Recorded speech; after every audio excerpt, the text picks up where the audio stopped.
Navia is one of the most underrated characters in Genshin. She's easy to build, fun to play, and a great DPS. So here I'll tell you everything you need to know to build your own Navia. First, her weapon. Of course, Navia has her own dedicated weapon, the Verdict Claymore. This is her best in the slot. Other alternatives are Serpent Spine, Beacon of the Red Sea, and for free to play, Tidal Shadow, Sacrificial Great Sword, or the Millicent Magic Sword. And the thing is, you can actually use almost any claimer you might already have, not gonna lie. As you can see, I use her with the Wolf Claimer and she does incredibly well. She's a very flexible unit in general. For artifacts, her dedicated and best in slot is Nighttime Whispers.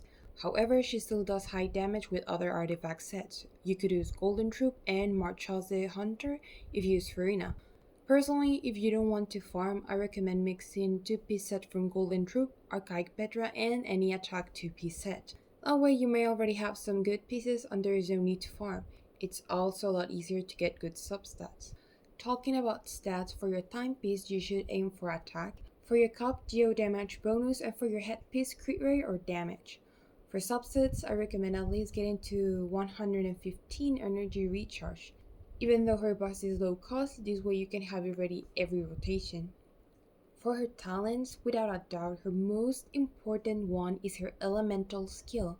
This one should be your priority. As for her other two talents, it seems like the player base is slightly divided on it. Some prefer her normal attacks and others prefer her burst. And to be honest, both do about the same amount of damage. Both are pretty important, so it's up to how you plan on using her. For her team, she's really accessible, to be honest. Her team formula is basically another Geo for Resonance and Elemental Applicators. You can have one for Element and the other one mix it with buffing or healing. Her best DPS is with Furina, Zhongli, and Bennett.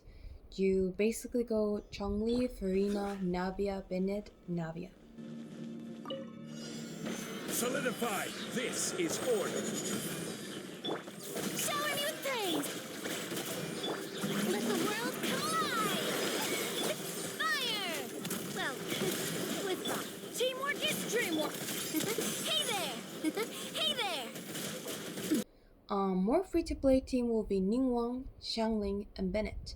First Ninnguang, then Xiangling, Navia, Bennett, Navia. Don't waste my time. At the frying pan, into the fire! Hey! A proper send-off! From the speak, everybody stand back! And as another example of her overall formula, Let my name echo in song! Barbados, guide us. It's nothing. Watch out! A proper send-off! From the Spina with coming at ya! Watch out! some of her pros are she's easy to build. Even if you don't have her best gear, she still does high damage. Low maintenance, her high scaling allows her to have variety of artifacts. Therefore, you don't really have to farm as much or at all.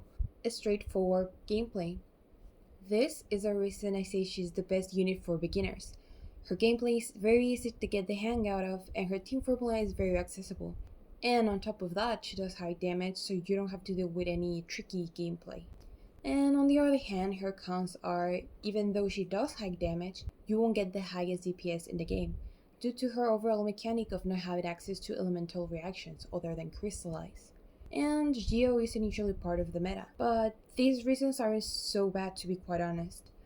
I personally think Navia is one of the best DPS in the game. She's one of the best characters for beginners and low maintenance players. She's extremely underrated. She's easy to play, she does high damage, and is incredibly accessible.